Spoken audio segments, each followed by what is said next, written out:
So once upon a time, we thought that there was this thing called uniform national swing. And if a party went up 3% in the polls, it went up 3% everywhere. So forecasting was dead easy. You just added on 3% in every single seat.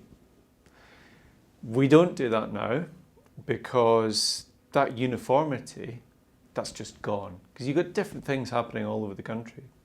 So what our model and others like it is trying to do is trying to take all the new constituency polling that's out there, which tells us about different things that are happening in different seats.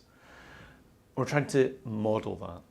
So we're trying to throw in lots of information and tease out some of the patterns that we see. And that means that we don't just say, oh, Conservatives or Labour are up 2 or 3% nationwide. We're actually able to say they're up 6% in this seat. They're down 4 in this seat. They're up 3 in this seat. So we're really trying to be very ambitious and try to say, here's the swing in each single constituency. The availability of technology and the new data sources that are available make it, on the one hand, easier for us to do the kinds of things we do and get our forecasts out there. So we've got this set up where every day we publish the forecasts to our website, and we know how many people are accessing the website on any given day.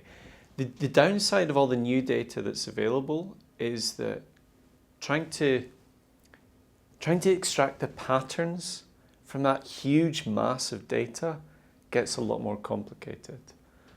So the data we have is of different types. We've got national polling, we've got constituency polling, so that's a real novelty for this election. Lots of constituency polls out there from Lord Ashcroft, this Tory donor who's made it almost his life's mission to bring in more constituency polling. We've got some census information about the types of people living in each constituency. And most importantly, we've got the previous electoral results in each constituency. So we've got those different kinds of information, and those all get fed into a statistical model which tries to, as I've said, predict the outcome in each single seat.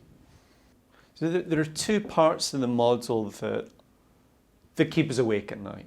So one of these is the way that we project from what the polls are saying today to what they'll be saying on the day of the election. And there's this phenomena that we've noticed in elections since 79, whereby polls exaggerate change. So if a poll 50 days out says Party X is 10% up, they're not going to get 10%, they might get 6 or 7. In practice, that means that we expect the Conservatives, who are down a little on where they were in 2010, to come back up a little bit. And so far that's not been happening. And so we're in this position where we don't know whether that's still to come or whether our assumption is just plain wrong. But the good thing is that the closer we get to the election, the more weight we place on the polls and the less that assumption matters. The second thing that keeps us awake at night is UKIP. And we've got a kind of disclaimer on our site saying, look, UKIP's a new political force. They've gone from 0 to 60 in no time at all. And that makes it difficult because they haven't left a trace of the parts of the country in which they're strong. And our forecast for UKIP is quite pessimistic. We say they'll only get 1 seat. It's fewer than other forecasters. And so we realise that if we're wrong on that, we'll be the only ones who are wrong.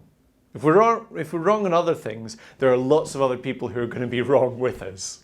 But if we're wrong on UKIP, we're a bit of an outlier. No one's going to get this election exactly right. No one's going to forecast every single seat correctly. That's like asking someone to predict the results of a season and a half's worth of Premier League games. No one's going to claim they can do that. But if we can get somewhere in the ballpark, that would be nice. I think the main story of this election is probably the rise of the SNP. So I think people at some level have twigged, oh yeah, the SNP, they're going to do well. I don't think people have realised that the third largest party in the parliament is going to be a party that's fundamentally opposed to the way that the UK is governed. That's a really shocking development. I don't think people have cottoned on yet.